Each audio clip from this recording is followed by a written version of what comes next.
Olá! Hoje nós vamos falar um pouquinho sobre as evidências da evolução.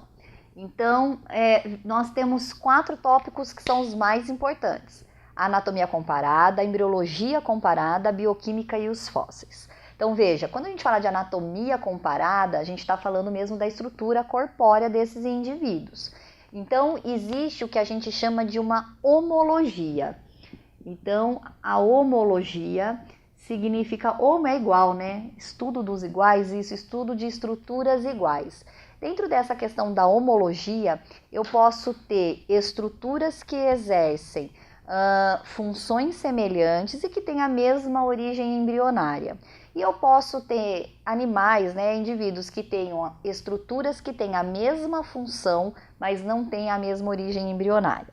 Então veja, se eu pegar, por exemplo, todas as aves, todas elas vão ter asas, independente se elas vão voar ou não, né? Se pegar um avestruz, o avestruz é uma ratita, ele não voa, graças a Deus, né? Muito grande, mas ele tem a asa. Então, se eu pegar um canarinho, ele também tem a asa. Então, é a mesma estrutura em indivíduos, né? Espécies diferentes, mas que vêm da mesma origem embrionária. Se eu pegar, por exemplo, a região já de uma borboleta, né? A borboleta também tem asa, mas comparada com a asa das aves, então as asas têm a mesma função, mas a origem embrionária são diferenciadas porque os pássaros são vertebrados e as borboletas são invertebrados. Então essa questão envolve aí a parte da anatomia comparada. Uma outra questão importante também são os órgãos vestigiais. Então, existem estruturas que nós tínhamos, né, na antiguidade e que hoje os indivíduos que sobreviveram, às vezes esses órgãos eles passam a ser praticamente inexistentes, mas eles ainda existem. O exemplo clássico que a gente sempre fala é o cóccix, né? O cóccix é um pequeno osso que na verdade ele era um osso maior e ele foi sendo reduzido. Na verdade, ele é algo vestigial, que a gente só lembra mesmo quando a gente bate esse pequeno osso que fica no final, né, da nossa coluna, e aí a gente lembra que a gente tem o cóccix. Uma outra questão importante é a embriologia comparada, que dizia o seguinte: os indivíduos, será que eles eram diferentes ou não na fase embrionária? E a gente acabou descobrindo, através de várias observações, que os vertebrados, principalmente quando eles estão na fase embrionária, existe uma fase em que todos eles são iguais. A gente não conseguiria olhar e falar assim, é um peixe, não, é um réptil, ou seja, é muito parecido, e então a gente começa a ver que a embriologia poderia ser um dos mecanismos para poder fazer essa diferenciação entre os indivíduos.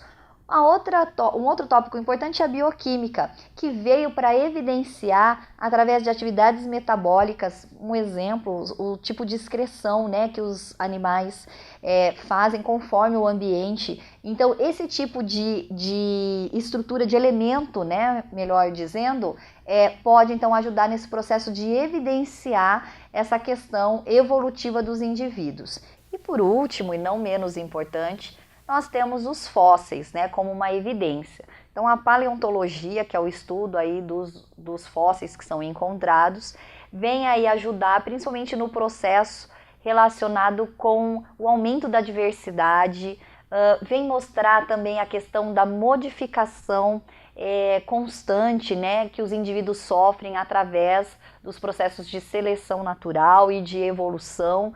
Então, quando eu tenho o agrupamento de todos esses elementos, né, quando eu olho lá na anatomia comparada, quando eu vejo a embriologia, ou seja, a fase inicial que tem dos anexos, principalmente embrionários, a parte bioquímica, né, o que tem de parecido e o que não tem, o que tinha anterior, né, se a gente pegar até mesmo o processo respiratório, nos invertebrados a respiração totalmente por difusão, aí começam a surgir alguns processos, né, alguns sistemas mais evoluídos, e isso acaba tendo uma alta, né, modificação nos mamíferos com a questão do alvéolo. Então esses processos a gente consegue ver que houve uma evolução, né, uma melhor estruturação da parte fisiológica e anatômica dos organismos, dos seres vivos, né.